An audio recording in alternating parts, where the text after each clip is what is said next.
Bonjour, bienvenue sur le plateau de Bâti Journal TV. Nous sommes à Lyon, sur la Boule Arena du salon Eurobois 2026. Et avec mes 4 invités, nous allons parler du bois français. Mais on va parler du bois français sous un angle design.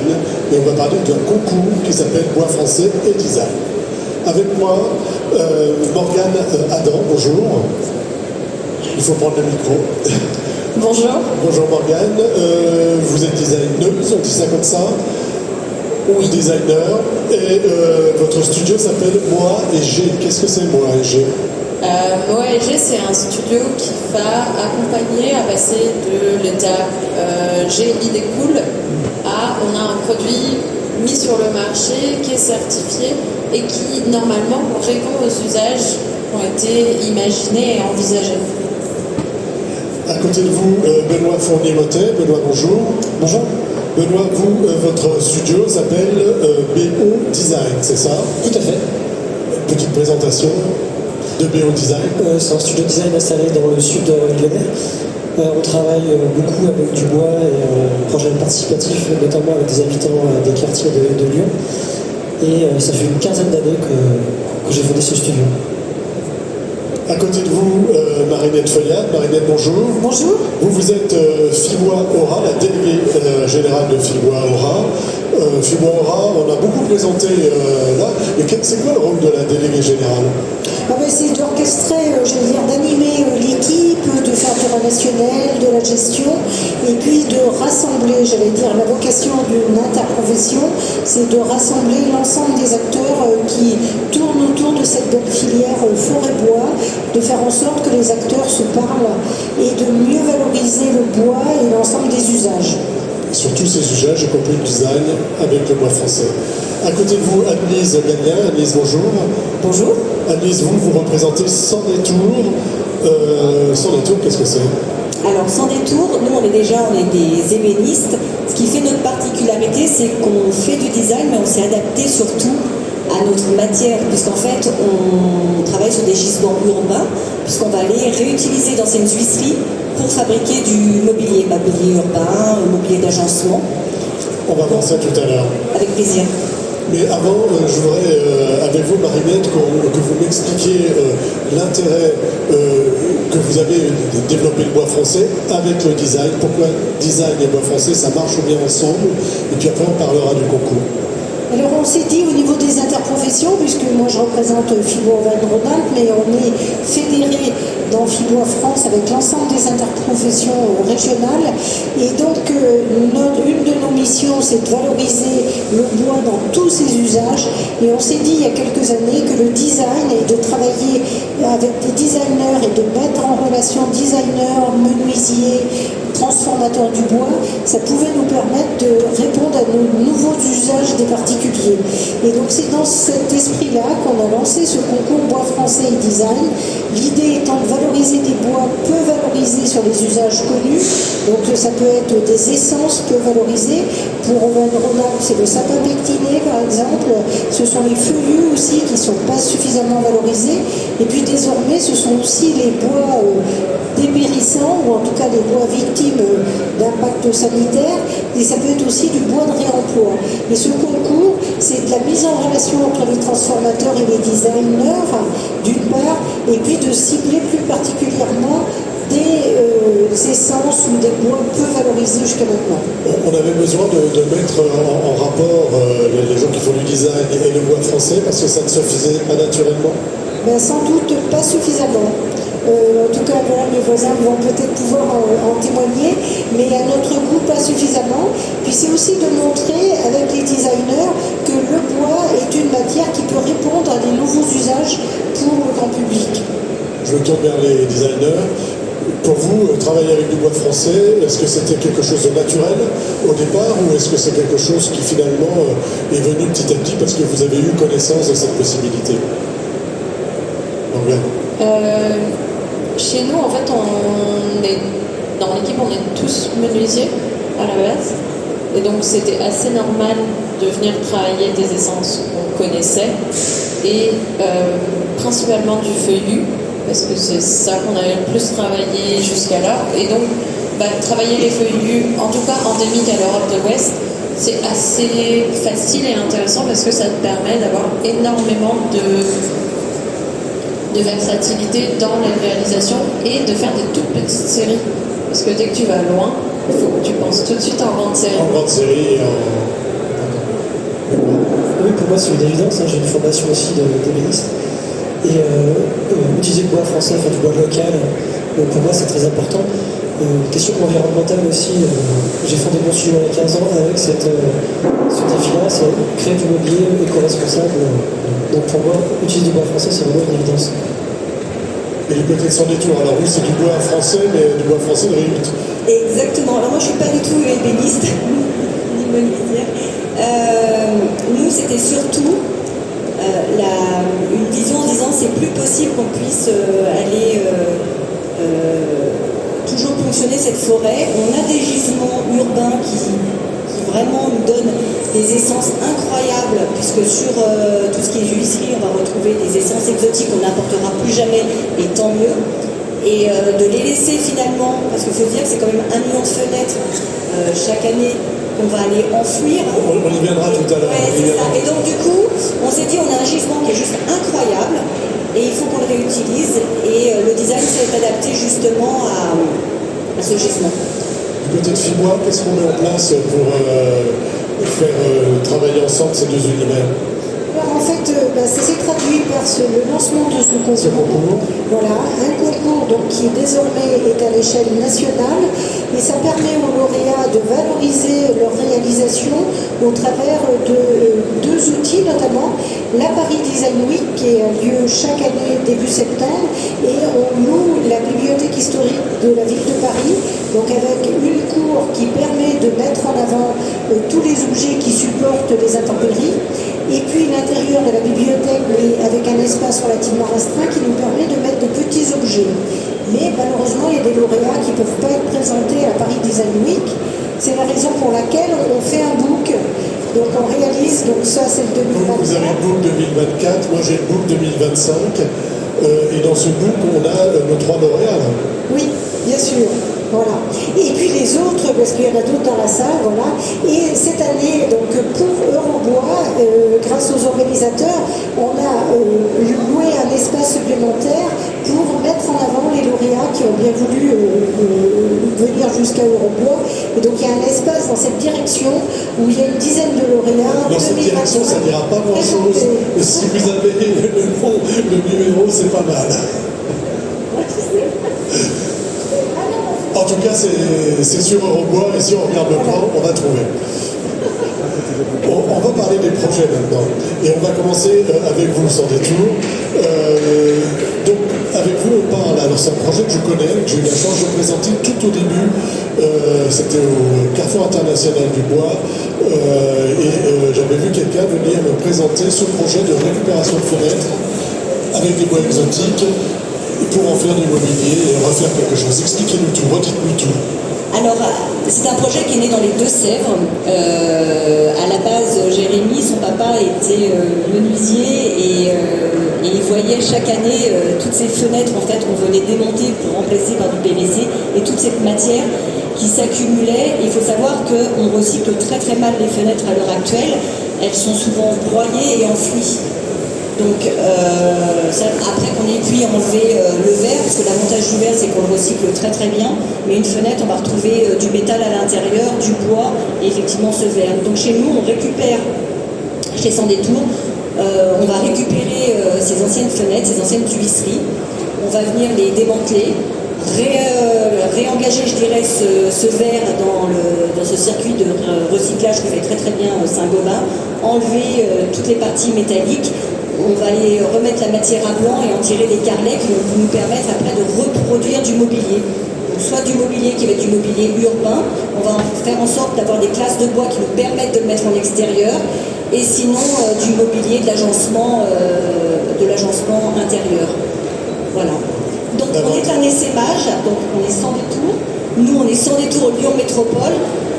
Parce que vraiment ça avait du sens pour nous d'être à côté de la matière. Donc ce qu'on va récupérer, je dirais, il est dans notre écosystème, il est en région Aura. Et après, si demain on avait d'autres personnes qui voulaient effectivement aussi reproduire ce projet, même si on avait une entreprise par département, on n'écoulerait jamais le stock de fenêtres finalement. Les fenêtres qu'on enlève aujourd'hui et Exactement. qui partent à la poubelle. Exactement. Alors que ce qu'il faut dire, c'est que c'est beaucoup de fenêtres qui ont été réalisées, faites à l'époque avec des bois exotiques, des bois précieux presque. Avec des bois qui sont très précieux. Alors il n'y a pas que du bois exotique, hein, il y a aussi des bois qu'on retrouve sur nos territoires. Mais c'est vrai qu'on a quand même, enfin ce qui est génial, c'est que ce bois il est quand même éprouvé. Il a été fenêtre, on va le réutiliser, donc il a déjà une première vie et il est vraiment, je dirais, stabilisé. Donc, et avec des essences qui viennent du monde entier, quoi. Alors là, on a le banc qui a remporté le concours, c'est ça? C'est celui Ça, c'est le banc, effectivement, qui est surtout en arc de cercle, enfin c'est un cercle, qui est sur la commune de Francheville. Et ce qui est important sur le projet Sans détour, ce qui fait aussi sa personnalité, c'est le patchwork de couleurs. On ne trie pas les essences, on l'assume vraiment. C'est-à-dire qu'on a vraiment un jeu de couleurs qui est très différent. Et on peut aussi, je dirais, prendre le parti au niveau design de laisser apparent la première vie du bois. Ça peut être aussi, on ne comble pas forcément les impacts qu'il a eu, ou voilà, ça dépend, je dirais, du projet. On s'adapte aussi au niveau du design à ce niveau-là. Voilà. Et on garde ce qui nous permet, avec les différents types d'essence, de bois, d'avoir des couleurs différentes et d'avoir ce qu'on voit là à l'écran. Voilà, bon, en sachant qu'en extérieur, forcément, il y a un moment, ça va glisser. Mais en intérieur, on gardera ce patchwork de couleurs. Et on travaille toujours sur des carrelets, alors on travaille sur des vides et des pleins, comme on dit, sur le design. Sauf quand on est sur l'intérieur, on a besoin de faire un plan de travail, on va travailler effectivement avec un bois qui va être à bout de bois. Qu'est-ce que vous faites avec ces carrelets? Et bien avec ces carrelets, on va faire des bancs, des plans de travail, du mobilier urbain, des installations, des jeux en extérieur pour. Je crois qu'on a 2-3 photos qu'on verra après. Sur tout ce qui est. Tout est réalisable en fait. Voilà, les photos sont en train de. Voilà, là on a une partie. Ça, c'est le banc. On a le banc. Je crois que j'ai dû mettre. Voilà, là on est sur de l'agencement intérieur. On peut faire. Pareil, on est toujours sur un petit banc. Est-ce qu'il y a d'autres photos? C'est plus, il y en a d'autres. Voilà, là on est plutôt sur le processus de production, où là on met la première image, on est sur un démantèlement, on enlève le verre. La deuxième, on s'est fait un petit outil, un détecteur, où on va aller détecter toutes les petites matières, toutes les petites visseries ou autres matières métalliques avant de les extraire, pour après aller remettre la matière à blanc, quoi. Voilà, vous remettez la matière à blanc et après il y a un système de collage. Oui, on a un système de collage. Si on est plutôt sur un bois qui va être utilisé en intérieur, en agencement, mais sur l'extérieur, c'est plutôt une mise en œuvre qui n'est pas forcément collée. Voilà, donc là, on est bois français et design, mais on est bois français récupéré. Oui. Et retravaillé. Oui, mais il est devenu français, puisqu'ils sont devenu français. Tellement de temps. Voilà. On a fait le tour? On a fait le tour. Morgane, c'est à vous. Expliquez-nous un petit peu votre travail et ce que vous allez nous présenter. Avec le studio, on a monté depuis environ 1 an et demi une partie maison de création qui vient accompagner les projets CHR, donc hôtel, café, restaurant, sur toute la partie mobilier où on vient créer des univers sur mesure, dessinés pour eux avec toutes les questions d'inclusion, de confort, d'ergonomie pour que la personne elle soit le mieux possible, qu'elle reste le plus longtemps possible sur le lieu. Plus tu restes, plus tu consommes. Et on vient nous faire en sorte que le produit soit à la fois fait au plus près du lieu sur lequel on va s'implanter et surtout qu'il soit totalement démontable pour que on puisse énormément allonger la durée de vie du produit et faire en sorte qu'au fur et à mesure que le lieu évolue, le mobilier puisse évoluer avec le lieu, donc changer les tapisseries, la couleur des pieds, la couleur des bois, et ça se décline à la fois sur des assises, des tables et des rangements. Et là, dans le cadre de l'appel à projet, on a présenté la bergère Mojo, qui est une bergère qui est toute en bois cintré, où là on a fait volontairement une chaise qui est principalement en peuplier, qui lui permettent de faire que 7,5 kg pour un fauteuil. Ça veut dire que n'importe quelle personne qui nettoie la salle peut la porter. Ce qui est très léger. Et ces bois, vous me disiez, ne sont pas forcément des bois qu'on aurait utilisés au départ pour faire cette bergère. En effet, l'idée c'est de dire qu'aujourd'hui, dans le meuble, on a plutôt tendance à utiliser des classes A, donc qui sont des bois sans défaut visuel, mais on va avoir plein de bois qui n'ont pas de défaut structurel, mais qui vont avoir des échauffures, des petits points de couleur, des veines qui sont trop apparentes, des tout petits nœuds. Et donc là, l'idée c'est de nous faire un travail de pédagogie auprès des clients pour leur dire que leurs chaises, elles ne seront pas identiques en fait.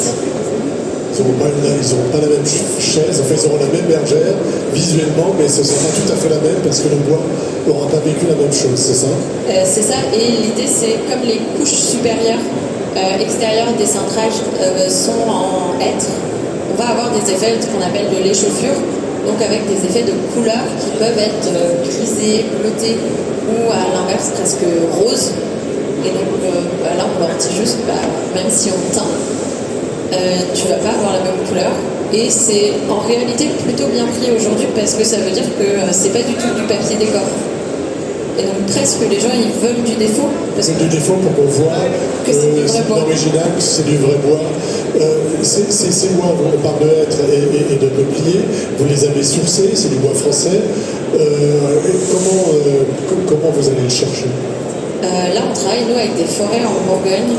Donc c'est que des boîtes déroulées. Comme on fait du cintrage de bois, c'est à partir de plaquage. Donc c'est du plaquage de déroulé sur les essences qui sont les plus souvent traitées dans ces plaquages-là.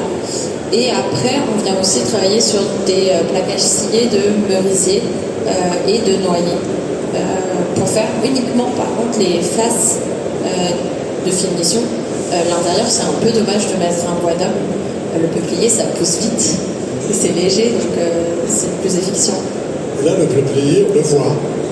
Oui, vous voyez quand on regarde la tranche du meuble, mais on le voit très peu en fait. C'est ça qui donne le côté très blanc sur le côté du meuble. Est-ce qu'il y a autre chose à ajouter sur cette bergère? Non, je pense pas. Et sur votre utilisation du bois français? Globalement, nous, l'objectif du bois français, c'est de dire qu'on vient travailler avec la foresterie, pas forcément sur des effets de culture de bois. Dire, en fait, on va utiliser les essences qu'aujourd'hui on n'utilise pas et qu'on ne sait pas valoriser. Et nous, notre travail de designer, c'est de dire, ok, tu me donnes une matière et je vais jouer avec celle-là comme si c'était de la pâte à côté. Vous êtes à 100% bois français? Sur la maison de création, on est 100% en bois français aujourd'hui. Merci. Je me tourne vers vous, Benoît, pour que vous nous parliez, vous, de votre travail et de ce que vous avez présenté et gagné, finalement, à ce concours. Alors donc c'est une collection de mobilier qui était dessinée pour des bailleurs sociaux, pour le quartier des Étoiles, un quartier qui a été dessiné par Jean Renaudy dans les années 80. La spécificité de cette architecture, c'est qu'il y a beaucoup d'espaces verts, c'est des appartements avec beaucoup de terrasses. Et l'idée donc c'était d'accompagner un peu les habitants pour profiter au mieux de cette terrasse avec une collection de mobilier pour manger et prendre du bon temps sur ces terrasses. Donc il y a toute une collection avec des petites tables, des bancs, des tabourets, des jardinières, des treilles, une collection assez riche qui est composée avec uniquement une seule section de bois qui est du Douglas, qui vient de la vallée du Grésivaudan. Excusez-moi, qui vient du Grésivaudan. D'accord. Donc tout est en Douglas. Tout à fait. C'est ce qui donne ce côté rose un petit peu. Voilà. Ce mobilier, c'est une commande de qui? Du bailleur qui va le donner, le proposer à ses locataires? Tout à fait. Alors, il y a une dimension aussi participative, c'est-à-dire que le mobilier donc, est réalisé par Atelier Maüs, donc une entreprise qui est basée à Villeurbanne. Et ensuite, il y a un atelier participatif avec les habitants où on vernit, on fait la finition du mobilier et après chaque habitant repart avec ce mobilier pour le mettre sur sa terrasse. Donc là, on est à 100% bois français. Comment est-ce que les habitants ont participé à ce projet? Est-ce que vous avez travaillé avec eux? Alors moi, je les ai consultés pour savoir ce qu'ils avaient besoin sur leur terrasse. Là, on a aussi adapté la taille du mobilier, le type de mobilier en fonction de la surface des terrasses. Mais pour vous dire, ils ont des logements qui peuvent faire 80-100 mètres carrés avec la même surface de terrasse. Donc ils ont des espaces extérieurs vraiment intéressants. Donc ils ont de la place. Après, il y a des contraintes d'accessibilité au chantier, etc. Donc on a fait quand même du mobilier qui se veut assez petit et assez simple aussi en termes de réalisation. C'est du mobilier qui est assemblé essentiellement par vis et qui est donc réalisé par Atelier Emmaüs. Nous, on travaille beaucoup avec ces structures. Ça permet d'avoir un projet vraiment avec une dimension sociale très forte. La dimension sociale est importante et le fait de travailler avec du bois français, ça en rajoute. Oui, tout à fait, mais ça reste tout à fait cohérent. Ouais. Il y a une forme de cohérence. Qu'est-ce qu'il y a encore à dire sur votre projet? On est très content d'avoir participé à ce concours. Ça a permis d'exposer un projet qui était réalisé dans un quartier au sud de Lyon, dans un quartier pas forcément mis en avant, une ville populaire, et de porter un peu ce projet qui était issu des quartiers à Paris durant l'exposition à la bibliothèque historique de la ville de Paris. Donc c'était une belle aventure et c'était un chouette projet et ça a mis en valeur aussi tout un territoire très dynamique des quartiers. Même question que tout à l'heure, comme vous utilisez le bois, vous êtes à 100% bois français? Oui, tout à fait. Et on commence aussi à collaborer avec Son Détour sur d'autres projets pour aménager des squares, pour du mobilier urbain, pour d'autres bailleurs sociaux, avec du bois qui va être donc du bois de réemploi sur la métropole lyonnaise. Merci. Je reviens vers vous, Marinette, parce que là, on a vu donc les lauréats, les gagnants du concours 2025, mais il va y avoir un concours en 2026. Il y a un appel à projet. Expliquez-nous tout. Voilà, donc le concours 2026, on l'a lancé le 2 février, donc cette semaine, et les candidats ont jusqu'au 24 avril pour déposer leur candidature. Donc sur les sites internet des différents FIBOIS, vous trouverez tous les éléments pour déposer la candidature. C'est assez simple, hein. On veut des choses faciles. Sont éligibles les designers, évidemment, les entreprises de transformation, mais également les étudiants d'écoles de design ou autres, écoles d'architecture. Et cette année, il y a une thématique, il y a 2-3 diapos derrière. Voilà, il y a une thématique qui est les espaces en commun. Alors attention, voilà, ce concours bois français et design, ce n'est pas du mobilier d'art, c'est bien du design. C'est vrai que chaque année, on doit malheureusement écarter les très beaux objets, mais qui relèvent plus du mobilier d'art que du design, et donc on ne peut pas les retenir dans le cadre de ce concours. Donc jusqu'au 24, voilà, pour candidater, et puis les lauréats donc, ont la chance soit de participer à la Paris Design Week, je le disais, parce que l'objet peut être mis en extérieur, et dans le cadre de la thématique espace en commun, on imagine qu'on aura beaucoup de candidats qui pourront être dans la cour de la bibliothèque historique de la ville de Paris, mais ça peut être aussi des petits objets qui entrent dans la bibliothèque, et puis bien sûr le book donc qu'on va réaliser à nouveau en 2026, et ce book est diffusé par l'ensemble des FIBOIS aux écoles de design, aux écoles d'architecture, aux designers et aux entreprises. Voilà, si vous souhaitez profiter de ce livre, vous pouvez le trouver sur le site de FIBO Auvergne-Rhône-Alpes à quelques mètres d'ici. Voilà, que dire d'autre? Donc il y a plusieurs régions qui participent et c'est un jury national. Autrefois, quand on a démarré, on faisait des jurys régionaux et un jury national. Maintenant, on examine toutes les candidatures au national. Combien de candidatures en 2025? Bonne question. Au niveau régional, 69. 150 au niveau national, et Auvergne-Rhône-Alpes, alors c'est vrai que comme on est une grosse région forestière, on a toujours une proportion importante de candidatures, c'est bien normal, avec 12 départements. Vous êtes à l'origine du projet? Non, c'est pas nous qui sommes à l'origine, c'est FIBOIS Centre Val de Loire. On leur rend leur part. Merci, donc n'hésitez pas à candidater, c'est ça? Tout à fait. Et à revenir l'année prochaine. Vous allez candidater? Peut-être. Oui, c'est prévu. Et nous, non, parce que on fait peu de projets qui rentrent dans la thématique, en fait. Écoutez, merci beaucoup d'être venu sur le plateau de Bâti Journal, excusez-moi, pour présenter donc ce que vous avez fait avec ce concours qui s'appelle Bois français et design. Une émission, un temps d'échange à retrouver comme toutes celles que nous enregistrons ici sur Eurobois 2026, sur notre site internet, sur les sites de nos partenaires, Eurobois et le magazine Windsurfer. Merci. Merci à vous.